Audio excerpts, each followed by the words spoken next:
Happy night 4 of Hanukkah. Today we're reading Little Red Ruthie, a Hanukkah tale. And this is by, I'm going to have to open the picture because it's covered. Let's see.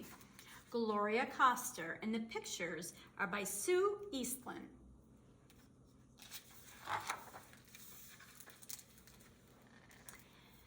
It was a chilly winter in the northern woods, but Ruthie did not mind.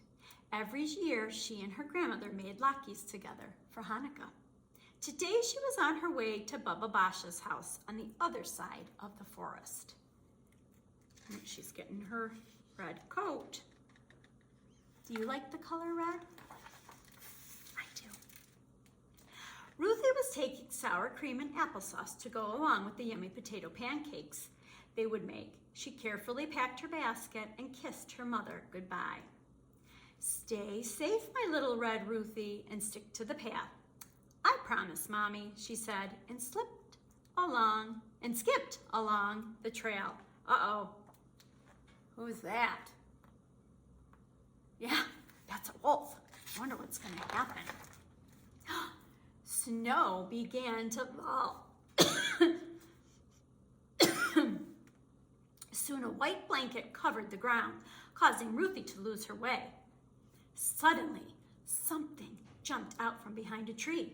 Ruthie found herself face to face with a wolf. Oh dear.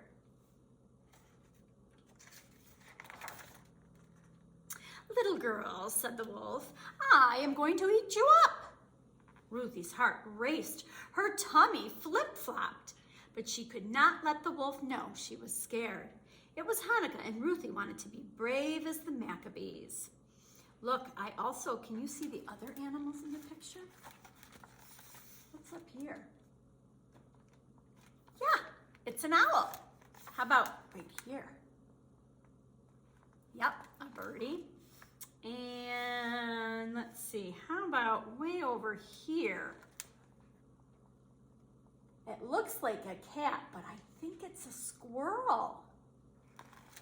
There's a lot of animals in the forest. Being a clever girl, she offered a smart and speedy reply. Mr. Wolf, she explained, underneath my puffy coat, I am actually skinny as a twig, but I'm on my way to cook latkes for my Baba Basha. Each day of Hanukkah, I plan to eat a plateful of delicious potato cakes.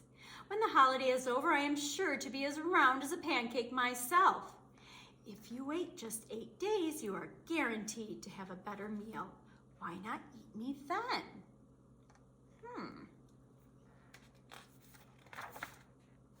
Her words were so enticing that the wolf agreed. He even led her out of the thicket and back onto the trail. But his stomach began to rumble. In the distance, his tasty morsels were disappearing. Deal's off, he declared, leaping through the forest and arriving at Baba Basha's cottage before Ruthie. Perhaps he would eat the grandmother first. Dear. There was a note on the door. Dear Ruthie, I went to the village to buy us a Hanukkah treat. I will be back soon. Kisses and hugs, Baba Basha. The wolf could not read. Finding no one at home, it was a big disappointment.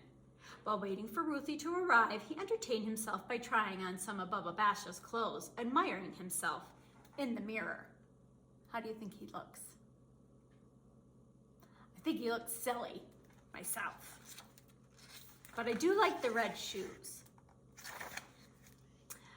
Ruthie, on the other hand, was an excellent reader. Learning that her grandmother was running an errand, she was surprised to see a light inside the cottage. She peered through the window and recognized the wolf. I must be brave as the Maccabees, she reminded herself, pushing aside a wave of fear. Ruthie greeted the wolf like an old friend. Mr. Wolf, how hungry you must be to come all this way. Before you gobble me up, allow me to fry up a platter of luscious latkes. Once I am gone, you won't have the chance to enjoy their heavenly taste. Well, that's very nice of her. That sounded delightful, but the wolf was used to eating his food raw. "Hurry up," he demanded, "and skip the frying part." "We can't," Ruthie insisted. "A laki is not a laki unless it is fried." Oil is very important in the Hanukkah story. Nobody had ever shared a story with the wolf, so Ruthie told him the tale of the Maccabees' victory. When the Maccabees took back their temple, she explained, they discovered a tiny bit of oil. Nobody believed it could provide light for more than one day, but it lasted for 8 days. This is the Hanukkah miracle, and that is why you must wait while I prepare a treat that is crispy on the outside and silky smooth on the inside. The wolf was an impatient sort, but he agreed. He even sat down at the kitchen table where Baba Basha had already laid out the ingredients: potatoes, onions, eggs, and flour.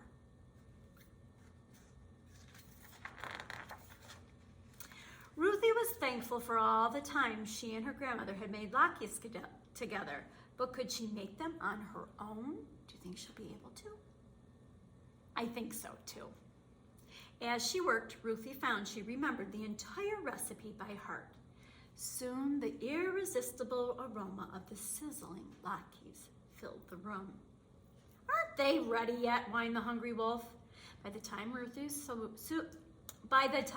served him a stack of potato pancakes, drool was dripping down his chin.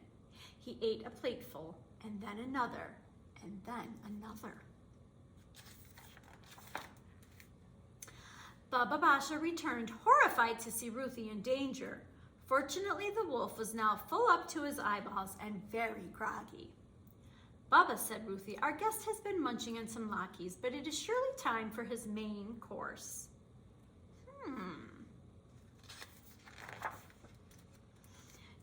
No, thank you," stammered the wolf. He wanted nothing more than some fresh forest air and headed for the door.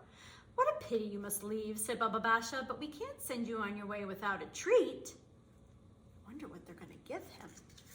What do you think? Let's find out. She reached into her bag, pulled out a jelly donut, and placed it in the wolf's paws. "Enjoy this tomorrow," she said, ushering him outside. Ruthie breathed a sigh of relief. After plenty of hugs and kisses, Ruthie and her grandmother lit the first Hanukkah candle and sat down at the table. Thanks to little Red Ruthie, dinner was ready, and it was delicious. Now there's also, if you take this story out, little Red Ruthie, there is Ruthie's potato latke recipe. Latkes so good a big bad wolf will eat them up instead of you. Check this book out at your library. See you tomorrow night.